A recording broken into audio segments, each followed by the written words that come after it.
Hi. With Jessica? Maybe, kinda. White. Hi, good morning. Who is that? Is that Hi. Misty? Misty White. Hi, Misty. I'm trying to see. Hi. I'm trying to see that. I feel like it's getting smaller. I don't want to blame my eyes, but I used to have really good eyes, and now everything's blurry. What the hell? Catching up with you. No, the TV's blurry. That's the only explanation. TV's broken. The only explanation of why I can't see that. I'm stalling because Escrow's supposed to be here to do their game, and I don't see Shauna yet. So I'm just gonna stall, because I can't skip, because then you guys will see the prices, and it won't be fun.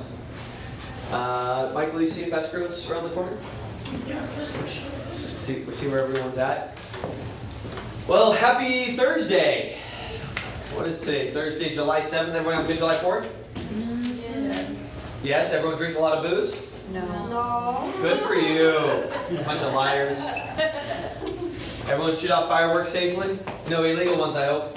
No. I like every year they're like, illegal fireworks, don't do them, big fines, and every year it's like a freaking, like, Everywhere. boo, boo, boo, boo. I'm like, yeah, oh, you're I okay. left my phone. Thank you. Uh-huh. Yeah, the amount of illegal fireworks and everything going on cracks me up. She's on her way up. Perfect. All right, guys. So we're gonna start. We're gonna get rolling. As always, we're gonna start with some prices right. So on Zoom, you guys got to jump in with the prices. You know, it's the actual retail price. That means this house sold within the last 2 weeks. But if you're $1 over, you're a big loser. So you got to be within the closest to the actual sales price. Every one of these homes sold in the last 2 weeks by a non-KW agent. There's Shauna. Stalling all day for Miss Shauna. There she is. Wrong today. Right, with prompts. 5 minutes past. All right, let's go. Let's go. Let's do it. West Palmdale. Let's see this. 3 bedrooms. I like this. You say, I'll say when you say no. 3 3 bedrooms. bed, 2 baths. Built in 1988 1,400 square feet. on a 7,000 square foot That lot. is your cookie cutter. First home. It's got 3-car garage. I'm in. Ooh. Nice little, a cozy, comfortable kitchen. Comfortable kitchen. Oh. An elegant fireplace. With a very nice Spacious backyard. spacious. With luscious green grounds. Luscious. Look at that. Natural lighting flows through the room. Actually, a really Yeah, nice nice. house. You got. I only charge for these great descriptions. All right, guys. What do you guys think? There's not a. Where? A lot of people guessing. Marvin's thinking 505 or 25. 505. 505. 490. 495. 585. 520. 479. 450. West Palmdale. 475, 520, 590, or 495, 565. What do we got on Zoom? 494, 495, 430. And remember Zoom, Jesus is watching, get off Flex. 482. Missy thinks 568, Lakia thinks 461. What is it? 3 or 4 Bitcoin.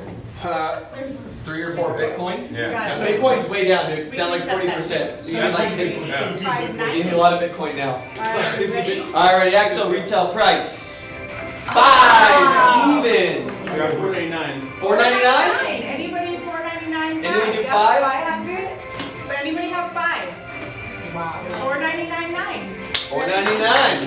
Alright, so we're close. Congrats. Nice. Wow. 5 over. That's like 496.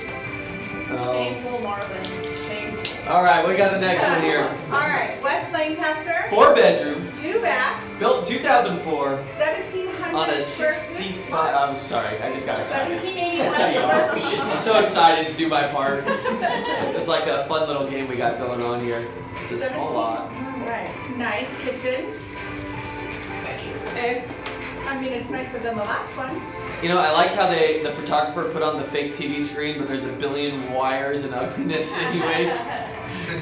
But hey, those mountains are beautiful. You know, representation of Antelope Valley. Yeah. Mountains. Nice backyard. Little dog cage. I need that. West Lancaster? 17th 17th Street? Said 1754. Well, 1754, so that's 17th Street West. I'm trying to think where that's at. Oh, that's right by the freeway. I know that one. All right, what are you guys thinking? All right, I got my price. And I don't know, by the way.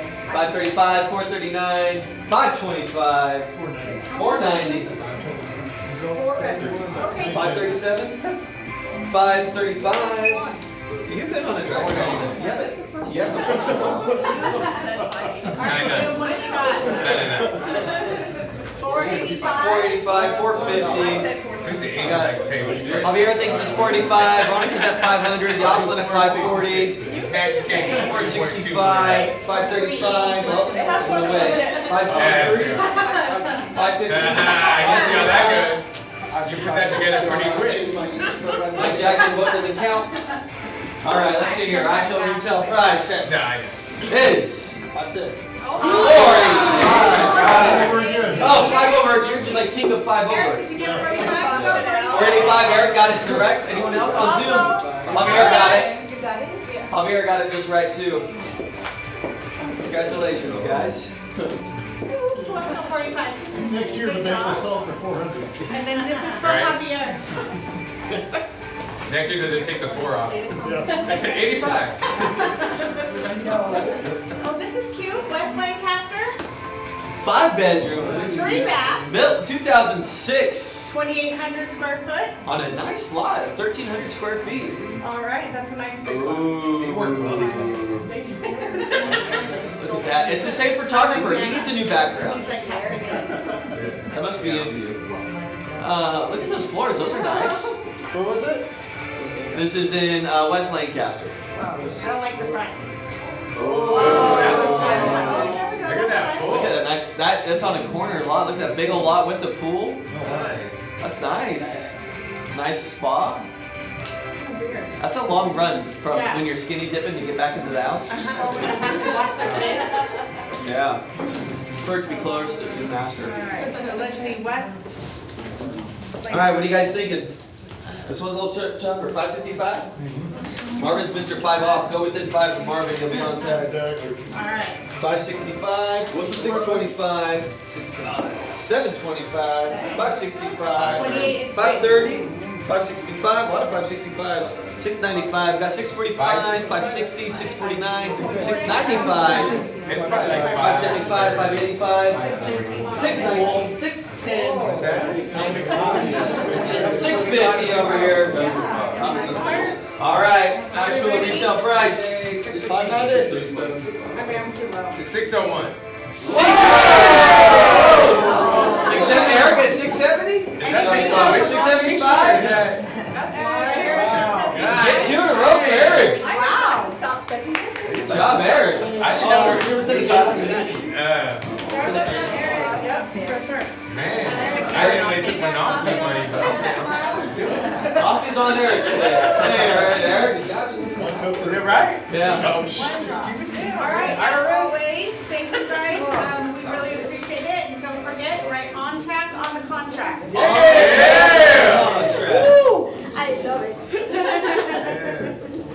Can't mess that up. Nope. Thank- Original TV. Shawnee, you're the bomb.com. Thank you, Shauna, as always. All right, we got a little message from Mark King, the president of KW. So let me get rid of myself real quick on Zoom.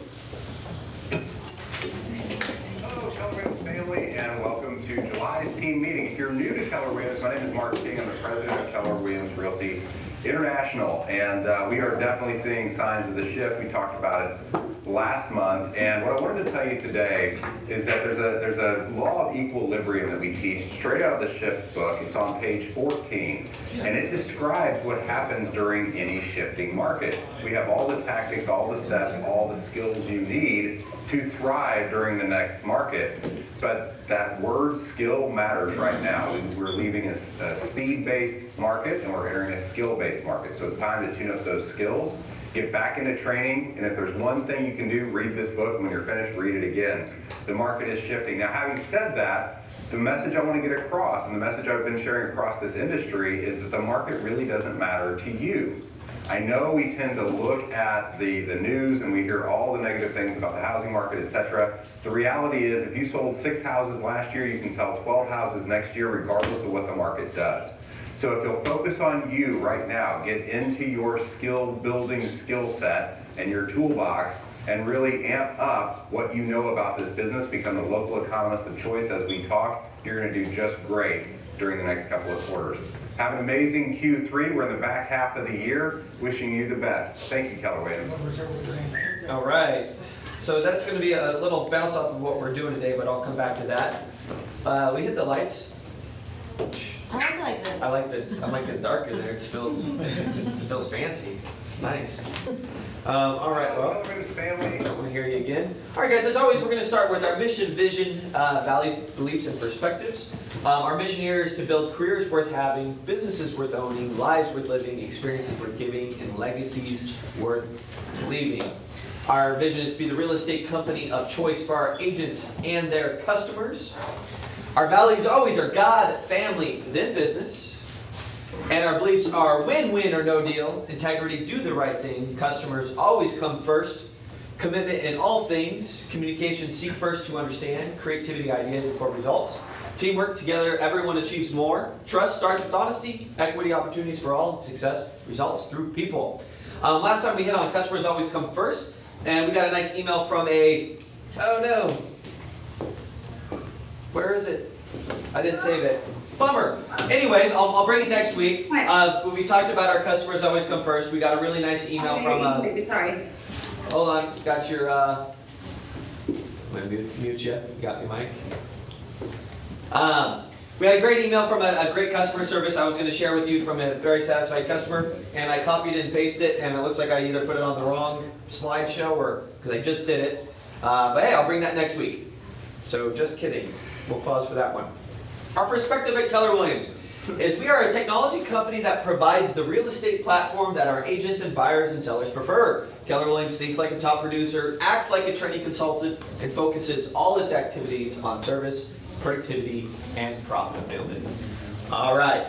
So you guys got an email from Gavar a little bit, and I need all of your help. Can I get all of you guys to help me? Do you guys like me? Will you support? Yeah, somewhat? You're right. That's a dangerous I love question. you. That's a dangerous question to ask. Y'all like me, right? All right, so next year we have our president-elect Marvin McKinnon, Mr. Prez over here sitting in the corner for Gavar, and he twisted my arm to help out and be one of his, what am I even running for? Director. Director, yeah, sounds official. But you see my name's on here, there's only 4 spots. If I lose, because you guys don't vote for me, it'll be the most embarrassing day of my life. So I need all of you to pay attention to your emails, because I know when you get those from Gavar, you do what many of us do and just hit delete before we even read it. Go through and read it. You guys, the evals will be coming out August 2nd through the 9th from 12 o'clock, right around there. You'll see the address from, they'll send it to the address they have on file, and you'll have to go through and just vote for who you want for your director positions. There's only 4. Let's vote right now. I don't think you have a ballot yet. I don't think it works Make yet. sure everybody votes. It probably won't come from Gavar, it'll come from voting something. Voting something. Yeah. So keep an eye out. So it's gonna look like spam. Agency voting or. So yes. But here's the deal. Normally about 150 people vote total. We have 420 agents in this office. Okay, Nick, why don't we get me we'll vote for you? Oh, all your wildest dreams will come true. What are you Yeah. going to be doing as a director? Oh, you know, changing the world. One step at a time. I'll start with Gavar. I'll make Gavar great again.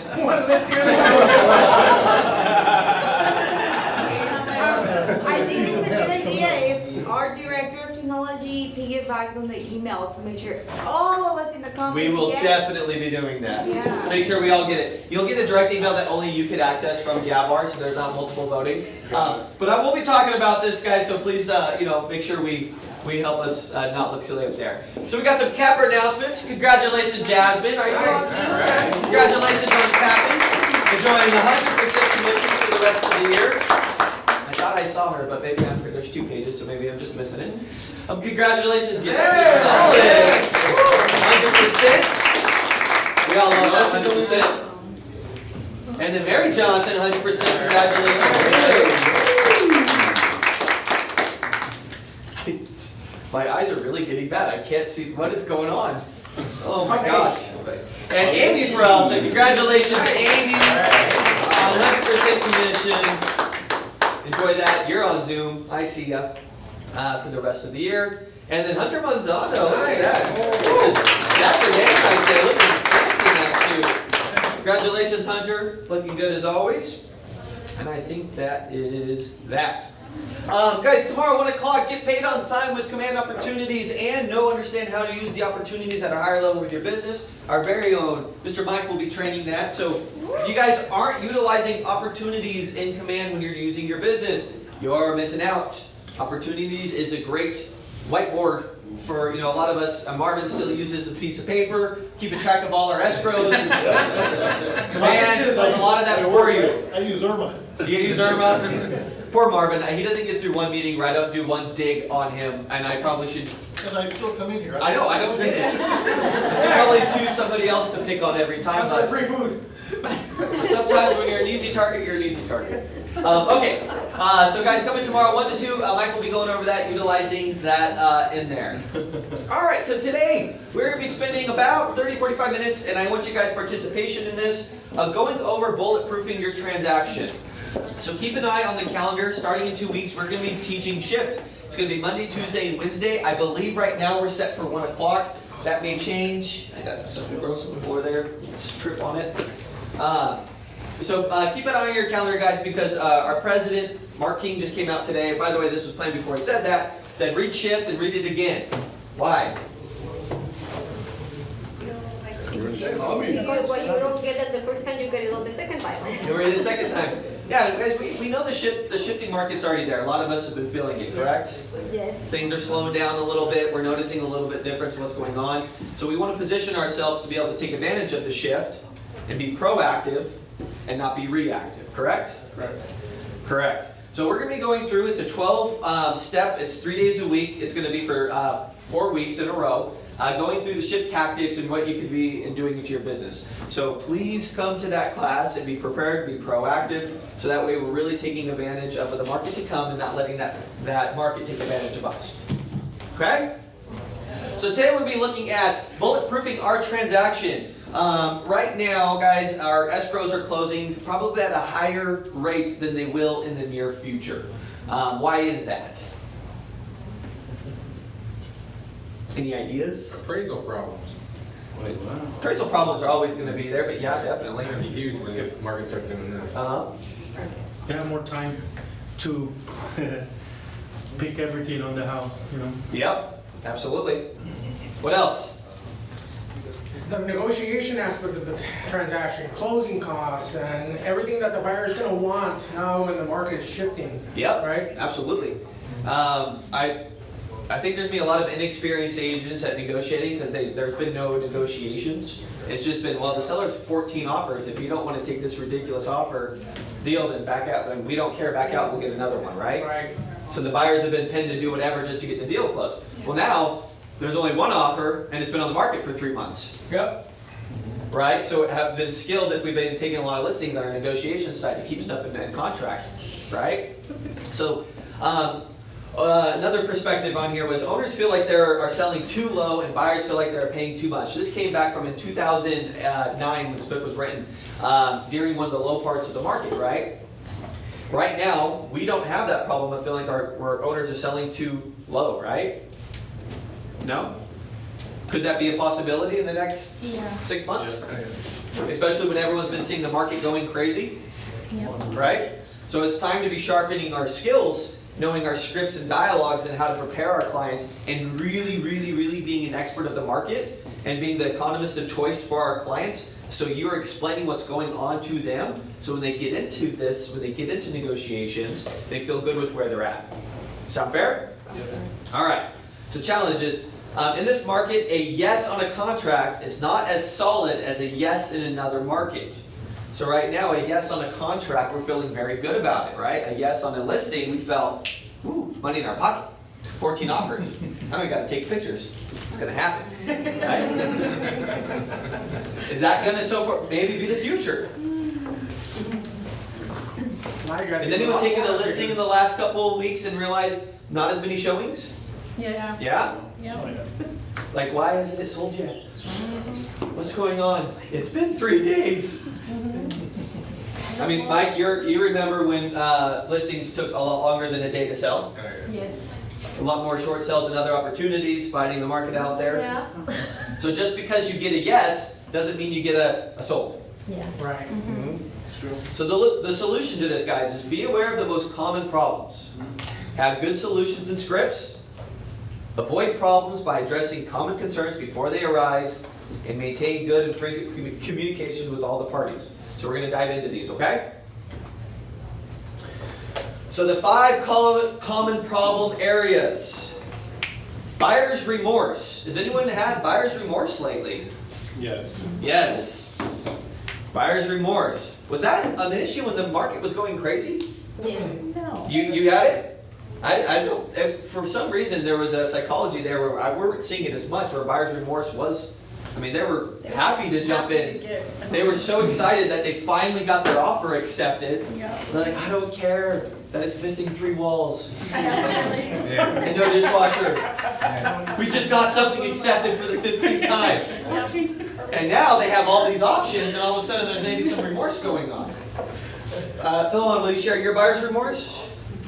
Yeah, they were in escrow.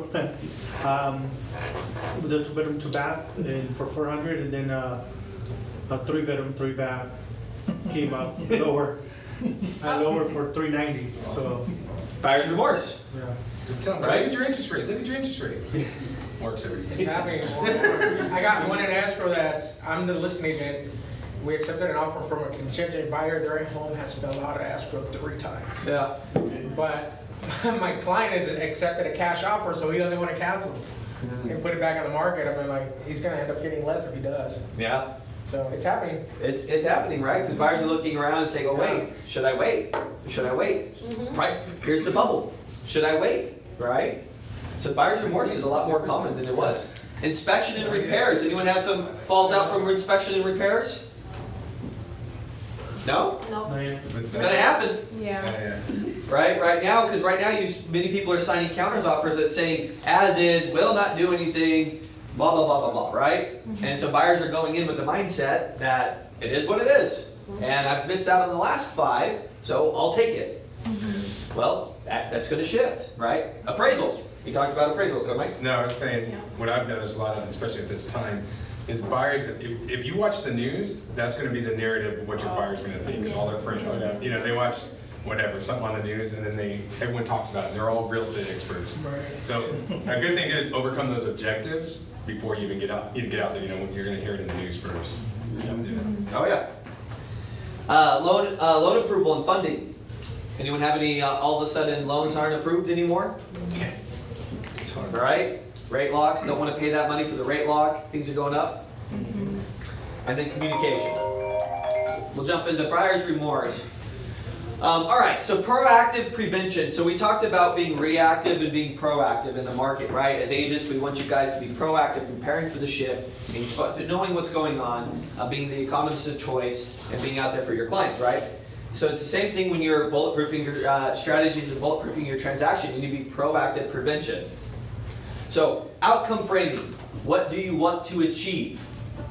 So if you're not using, for example, if you're not doing a buyer's consultation and sitting down and doing a true needs analysis, why do you need to buy? What's important about buying? And knowing what that is, right? What outcome are you trying to frame for them?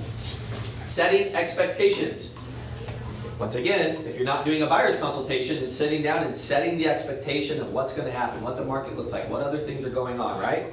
What's realistic do they need to consider? Prepare alternatives. What will we do if?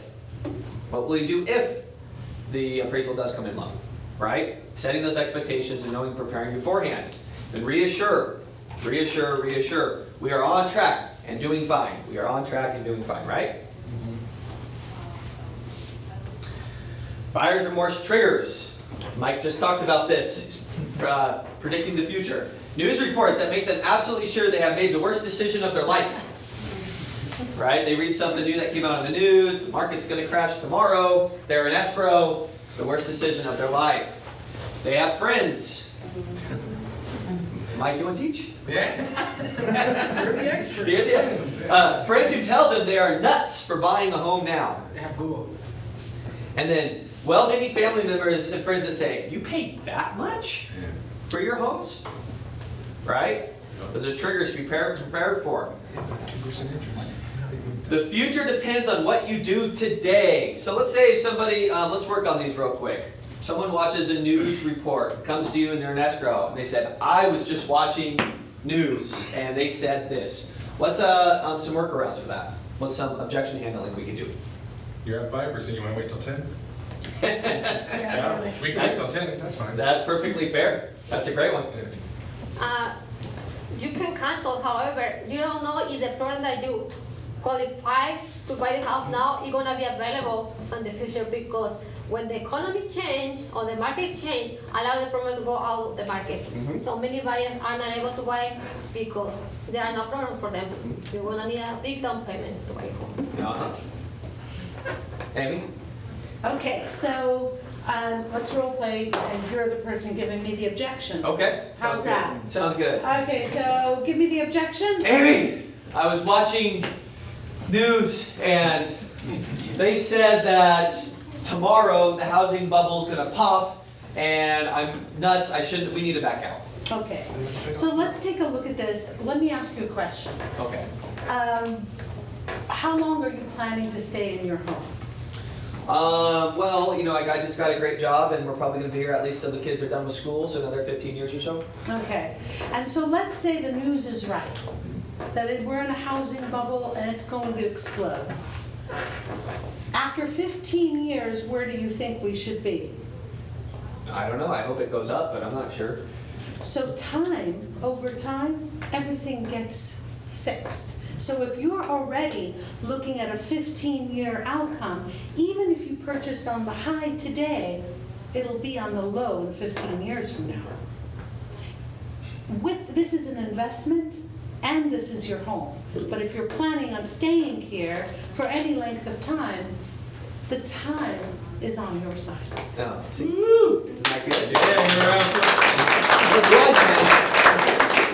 The exact number, guys, the exact number the houses appreciate year over year over year is 4% on average. If you bought in 2006, right at the peak of the market, right now today, your house is way more than you did than you bought it then. It's still averaged after the collapse, one of the biggest housing collapses we've ever had, a 4% increase over time. We've passed that 4% now on average. So, those are being an economist of choice and explaining this to your clients, letting them know it's always a good time to buy. Amy, are you buying investment properties right now? Yes, I am. Oh, yeah. Right now. Yes. Good time. Right, because I'm looking at the time. I don't care what happens in between. It could be a whole roller coaster ride. Okay. What matters to me is at the time I want to sell, will it be more than what I paid for at the time that I want to sell? And you know what? Just let's say nothing changes. Let's say the value of the home is the same, but the price is not. What does that mean? Well, the dollar is going which way? Up or down? Down. Right. The dollar's going down. So over time, 15 years ago, was the dollar the same value as today? No. It wasn't that 3 years ago, even, or a year ago. Right? 3 months ago. So imagine 15 years, let's say, from now. So now that price is going to change, even if the value has not. Does that make sense? Yes. Yeah.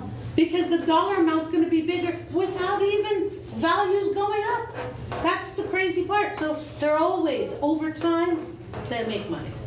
This is how you sit down in your buyer's consultation and you explain this to your clients. Mr. and Mrs. Buyer, most people think the market does this, and you're trying to time it, and you think it's here, and you're trying to time it to buy it here. Well, that's not the reality, Mr. and Mrs. Buyer. The market actually does this, and it goes like this. Over time, it's always going to go up. That's it. Right? Draw it for them. Make it easy. Thanks, Amy. Okay. The future depends on what you do today, so provide an antidote for the buyer's remorse. Mark the moment. Then also, close as soon as possible. Close, close, close, right? We always want to close as soon as possible because every day that it's on in escrow is something crazy can happen, right? Close as soon as possible. And no seller in possession. And no sellers in possession. Be done. See you later. Get them out of here. Yeah, those sellers in possession for 45 days after going away. What do? So mark the moment for victory. So here's a strategy, bulletproofing strategy, is write down how thoroughly you considered everything in the market and why this was the house for them, right? So you can have them previewed all the houses you previewed online, the 20 that looked the best on the outside, toured the best 10, and why we love this one, what was the most important about them. So if you're taking good notes when they're examining the home, you want to remind them why they love the house so much. You can even have them sign it and saying, this is why you love the house so much, to refer it when things do get sticky. Remember, you love the house because of this, this, and this. All right? Antidote for buyer's remorse. You have to constantly resell buyers on their decision. We haven't had to really hit this in the head too much in the last, probably 5-6 years, where they're getting a lot of buyer's remorse. Right? This is coming in the time. So you want to be practiced and skilled in this, so that way your buyers don't have that remorse if they see something else come on or whatever that looks like during that time. Seller's remorse, right? So obviously you do a CMA on everyone, but do a really in-depth CMA to really feel good about the price. Remind sellers of their motivation to move. What's the best, strongest listing presentation? Like, what's the best strategy going into the listing presentation? Becky, I think we talked about this. What Dana Kokoska said. Asking questions. Just ask questions. If you just ask questions the whole time, don't say anything, you're going to get the listing, right? And you really get down to their motivation of why. Let's say they're moving out of California to be closer to their grandkids because they said that is the most important thing in the world to them. And they go, but the price is getting too low. Well, what is the cost of missing your kids another year? I don't know. If it's 10,000, I'll let your kids know. I'm just kidding. Remind sellers about their destination, right? Discuss the risk of starting over. Because there's huge risk of starting over, especially if the market does shift and the prices start to come down and you're in escrow. Do not let that fall out. Because if prices are coming down, they may be chasing the market down and lose.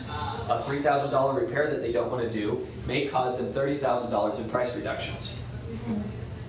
Being, once again, the economist of a choice and showing them that how they're chasing the market is a bad idea, they will listen to you and maybe make that agreement to do that repair. Make sense? Yeah. Close as soon as possible. Reduce the time buyers and sellers have to second guess their decisions. So how do we close escrows faster? Stay on. Or being proactive. Being proactive? What does that mean? Like, do you diligence, qualify and explain to the buyer, the other side, the importance of provide to the lender whatever they need to get everything approved. Having a great lender, just the loan, right? Becky knows about bad lenders taking an extra 3 weeks. It's making sure that everybody stays on track with the contractual dates in the contract. How do we do that? Get those contingencies removed. Get those contingencies removed, set up timelines, follow up. But what if the other side isn't moving along? What if the other agent is an agent at a different brokerage and they just aren't doing anything? Notice before. Yeah, that's an excuse, guys. Take control. Yeah. Take control of the transaction. Make it happen. Be calling the lenders. Be calling the escrow. Do you think with the shifting market, as a listing agent, are you still gonna have control on the timing? Like right now, 4 days for inspections, You might not be able to negotiate at the ridiculousness of a 4-day or a 5-day if you only have one offer, and yet you could still make sure things are scheduled, moving along, timelines are hit. As long as timelines are hit, if the inspection's done in 5 or 6 days or 10 days or 17 days, as long as it's scheduled and it's happening and it's moving along, and a notice to perform is going out on the 17th day if they haven't removed contingencies, right? To keep the ball moving. Early response, stay on track. Constant communication, inspecting expectations, problem solving, and contract to close tracking. Don't make any assumptions. What do they say about assume? It'll get you in trouble. It makes an ass out of you and me. That's how you spell assume. Never, never assume. I assumed the buyer's agent sent the executed contract to the lender. Well, they should. You're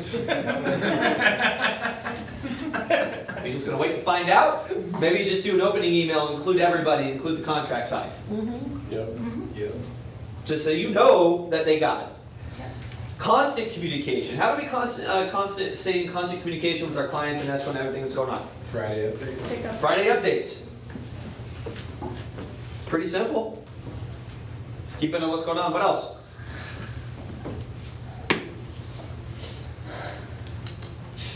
Answer your phone. Oh, yeah. Whoa, we're realtors. Don't get too crazy. Don't be too personal, please. Answer your phone. Respond timely. Right? What if they called you at 9:30? I'm lead generating and I can't call back like I know you're all doing perfectly. What if you had it on your schedule, time to call back and follow up, and you actually followed that schedule? From maybe 12:30 to 1, right after lunch, right after you lead generated for 3 hours. We actually followed our schedule, right? Inspecting expectations. What does that mean?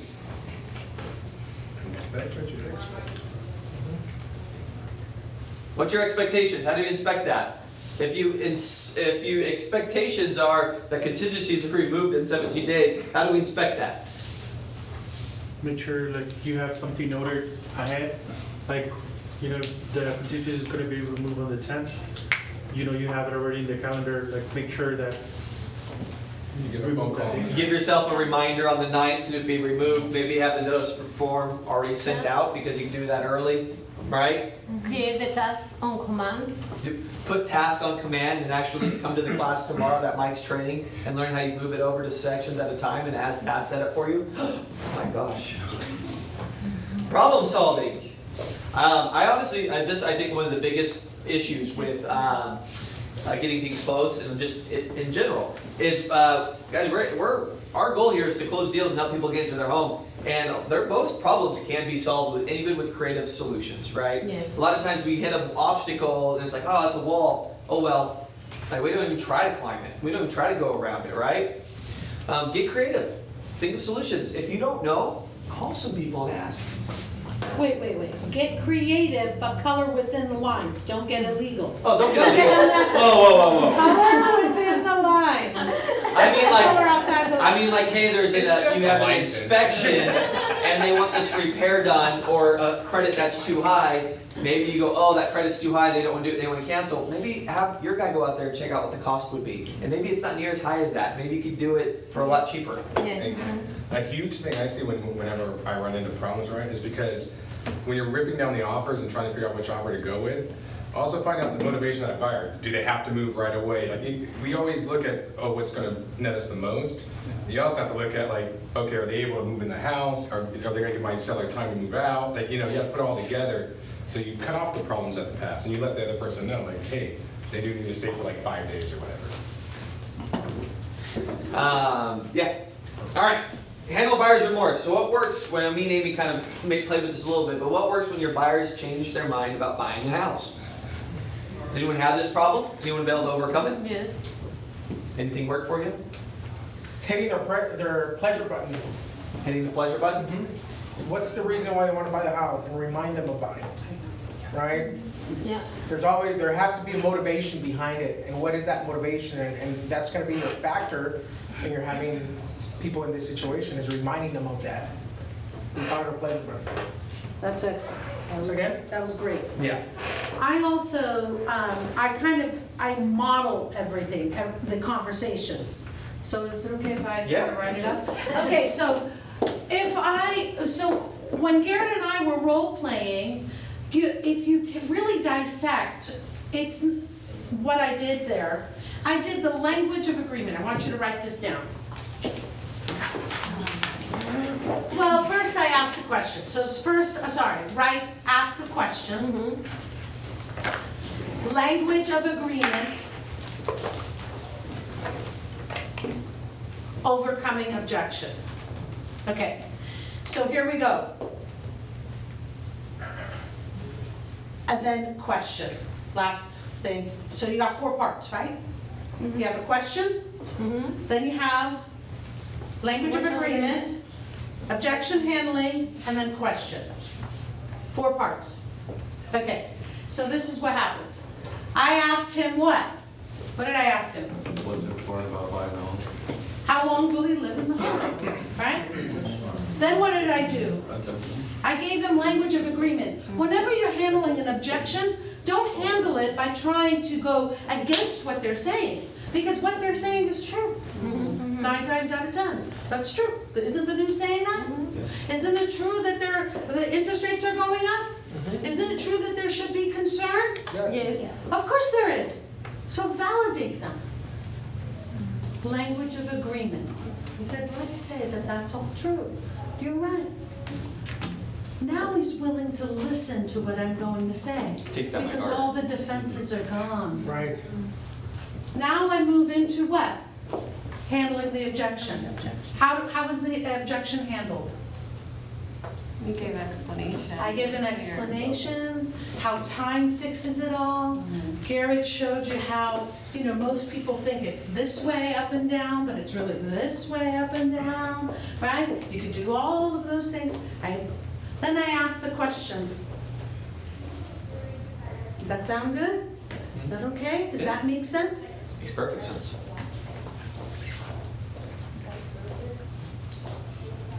Getting their feedback. When you're doing objection handling, it's not just about the actual script. The script is a narrative for you to use so that you're handling that objection, but you want to do it carefully.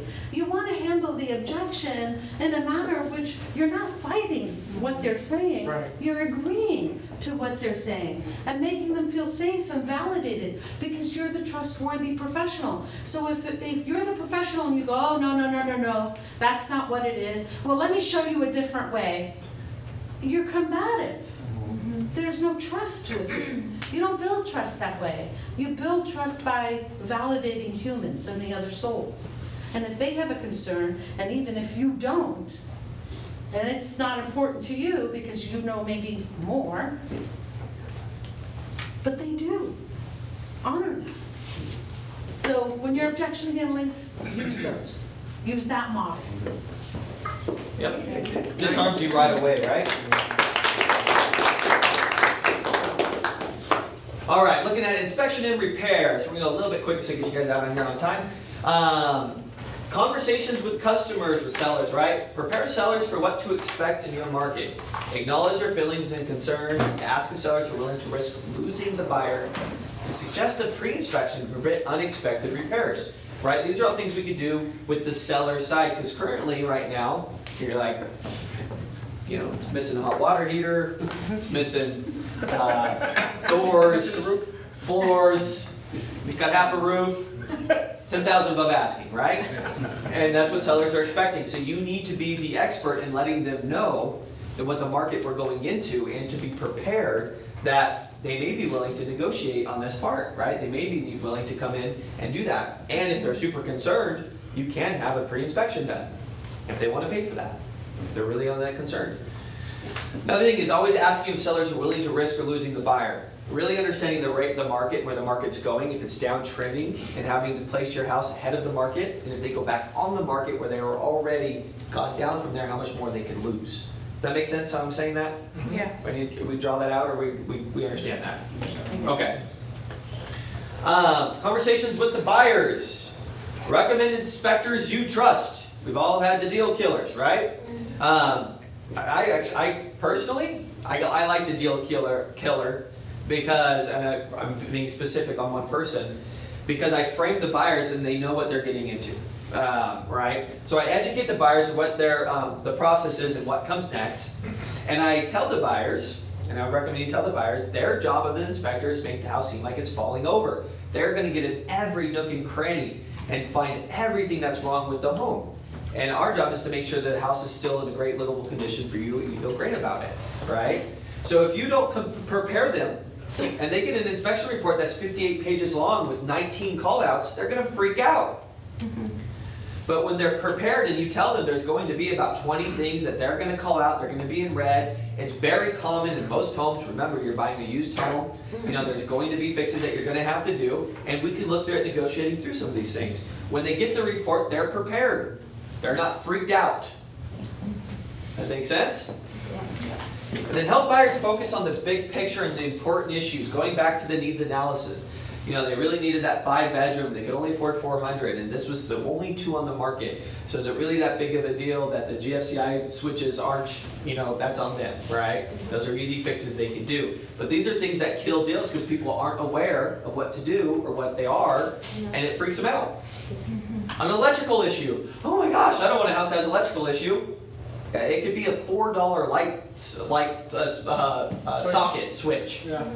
It doesn't necessarily mean it's a big deal. If you don't know, what do? You ask questions. Get a contractor to look at it. Get a contractor to look at it. You guys know in Command, there's an applet in Command. You could drop an inspection report, and it'll kick out a repair cost for you. And then you can even go through them and hire the repair to get it done. It's called Porch. You should be using it.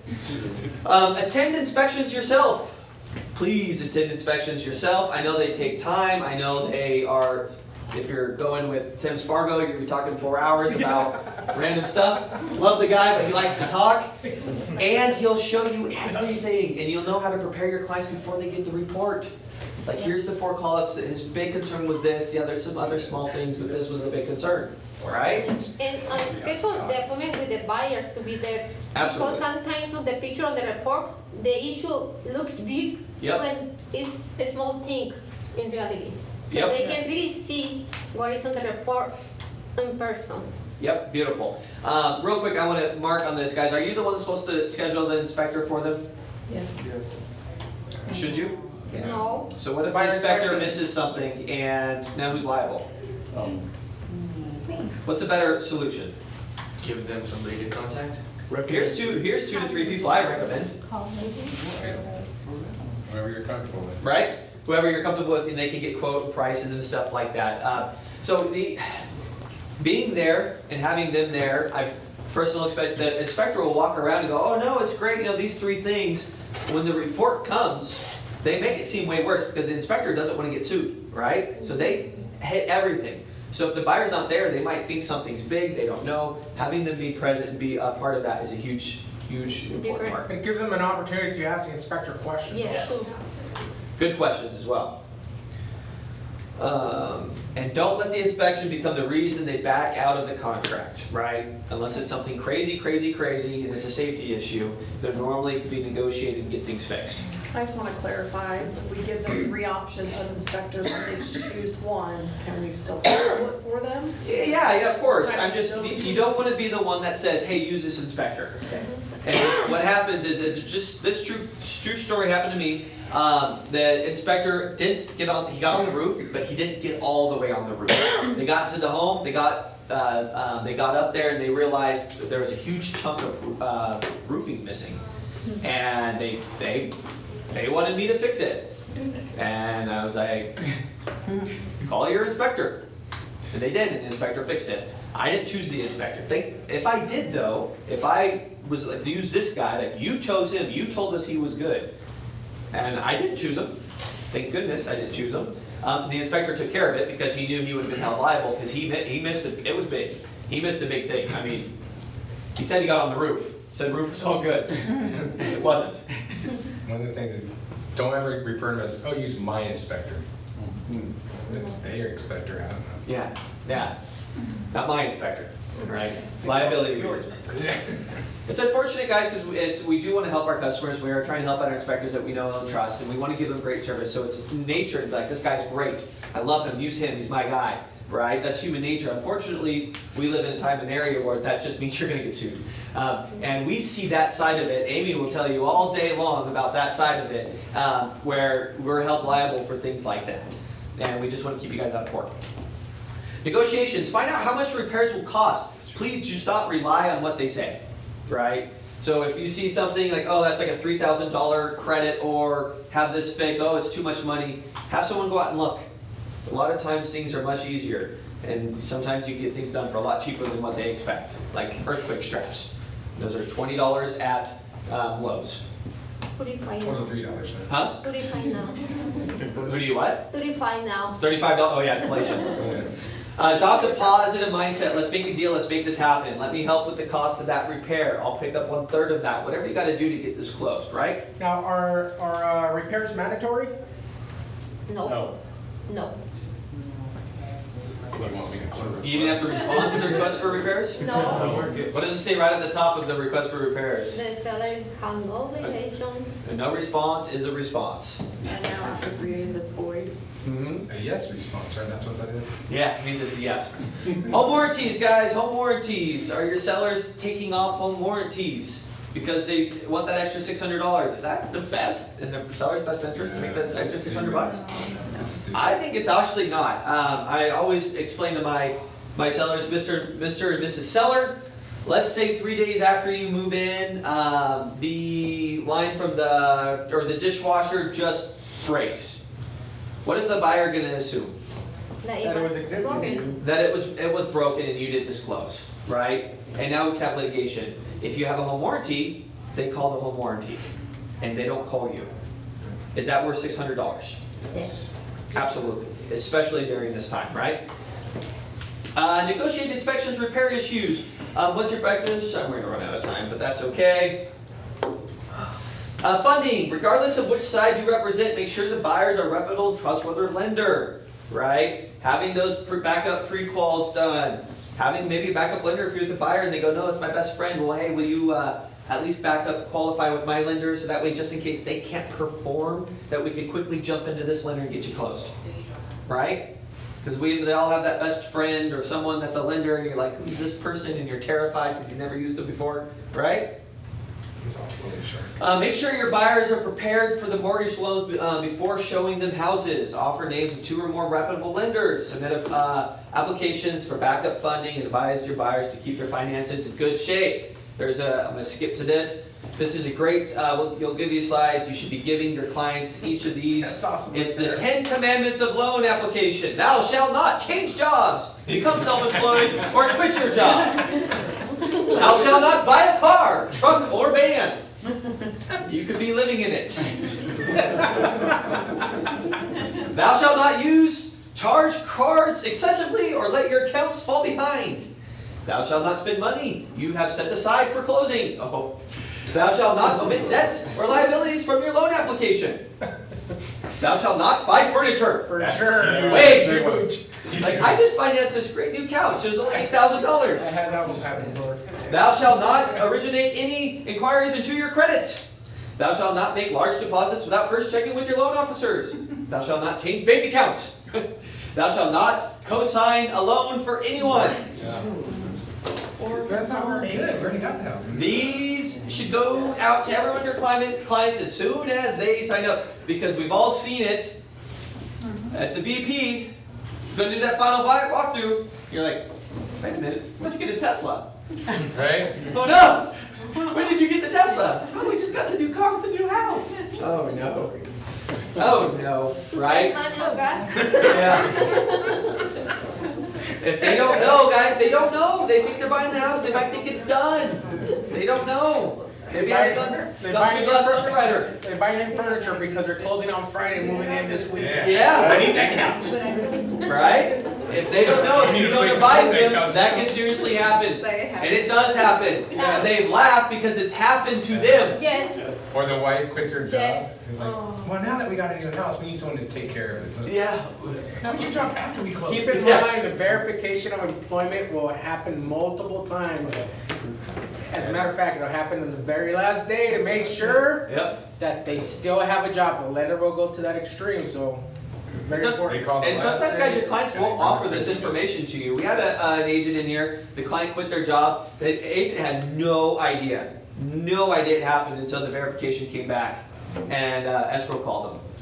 and the agent thinks they're doing good faith. They have no clue. Right? You don't know. So keep the line of communication. You have to tell everyone up front, this is what's going on. This is what's going to kill your deal. This is going to really hurt you. This might lose them their deposit. Loan approval and funding. Anticipate void funding problems. What financing problems have you encountered before?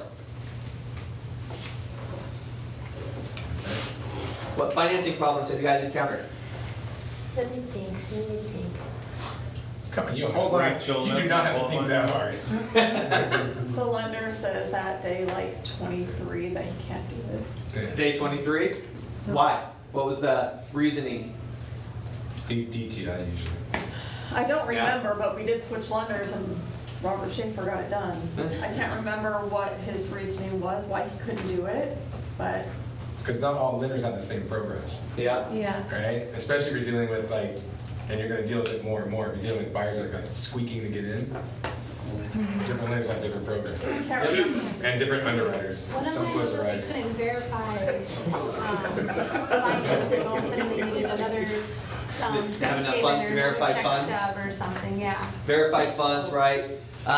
So how do we avoid some of these problems? So you said it really good is you had a backup lender ready to rock, I did. all right? Another And you're one able that to get it closed. Another one that I ran into is that the lender that said they were pre-qualified, you even asked him, did you actually get the documentation and review it all? Well, he was a broker and he just sent it all away. Right. Well, they didn't even check any of it, so like the taxes didn't match the W-2s and the paycheck stuff, so everything seemed fraudulent. Well, that would happen like at day 40. Yeah. That lender actually was like, nope, we can't do this. And I'm like, what are you talking about? Like the guy that originally got the documents is the one that should have Yep. verified all of this. It So you want to was- make sure it's done the written approval. Yeah. The underwriters So see having you. them, You can having DU them up front. Gotta get a pre-qualify with DU. someone you know, that's huge. Yep. Yeah.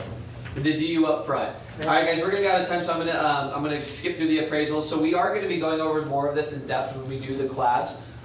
It's going to be that 12-week Tuesday, Wednesday, Thursdays at 1 o'clock, starting July, I think it's 17th. We're that time may change because we have so much stuff on the calendar already. We're trying to not mess up everything else.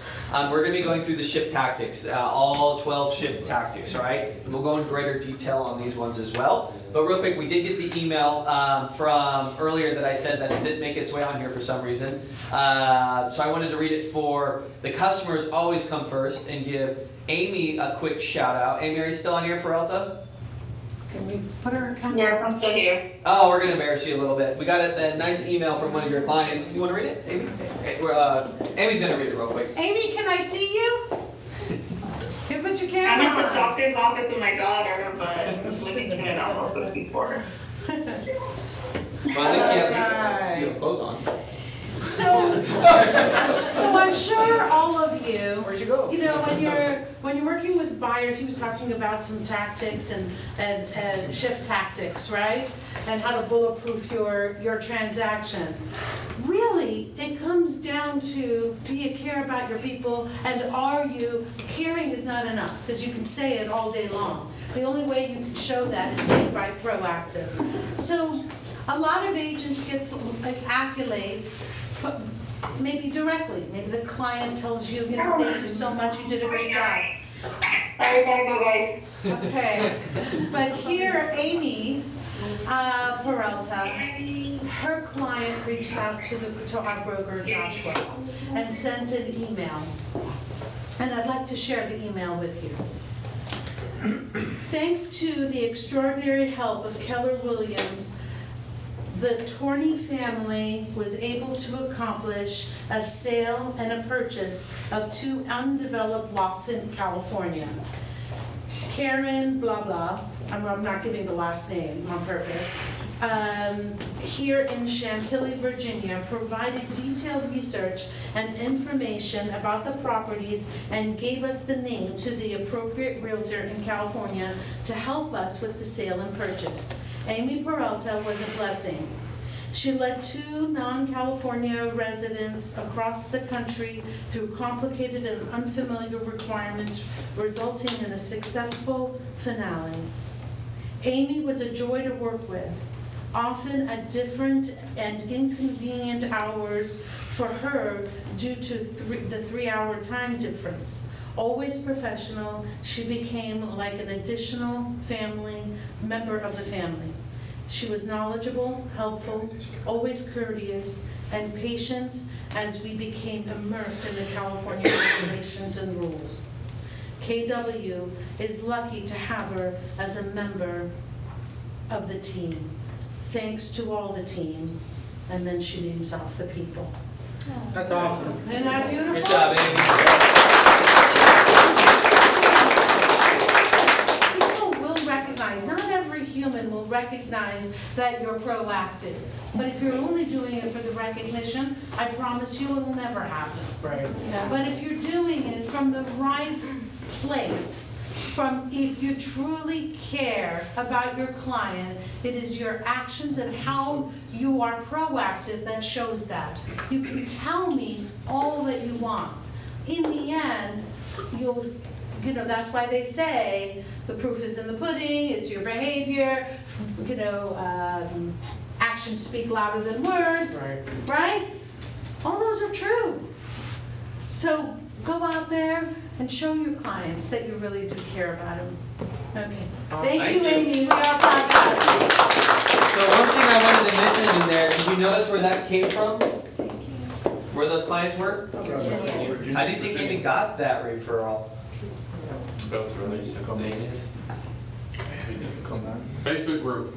She got lucky. She got lucky. They just randomly said, you, right? So guys, Keller Williams is a massive networking opportunity. We have referrals in command. You can be out there writing people in command from the spot of your home. This is what I do. This is what I offer. If you have people moving to California, this is how I can help them. Whatever you need to do to go out there and find and become referral partners, you should go to Mega Camp. You should go to Family Reunion. It's an amazing networking event where you can meet people. I know mega teams out there that have 30% of their business just come from referrals. Guys, we have a bomber that is being built here. We have F-35. We have all sorts of aerospace. We have all sorts of crazy stuff that people fly from Florida. That's where I would target first because the bomber is being pieced together there before it comes here. I believe there's a spot in Tennessee that parts are coming in from. Texas. And you can look on the map at Command and see where those are coming in from. Take advantage of those referrals, right? She got a referral. I don't know where that referral came from. I'm just letting you know that is a huge opportunity. Huge opportunity. All right, we appreciate you guys all. We'll see you next week. We have a special guest going over Keep Your Butt Out of Court. His name is Robert something. His name's Bob. He's been here a couple times before. He's going to be taking the hour up next week. I will be in Ridgecrest to kick things off. Our ALC is meeting down in the Ridgecrest office. But come into the office like normal. Mike will have it all set up for you. I will be there on Zoom for just a moment, and then Robert's going to take over and let you guys know what you need to do to keep your butt out of court. All right, look forward to seeing you guys in. Have a good one. Thanks, Terry. You're welcome, Mike. You know what? You should come more often. I know I should.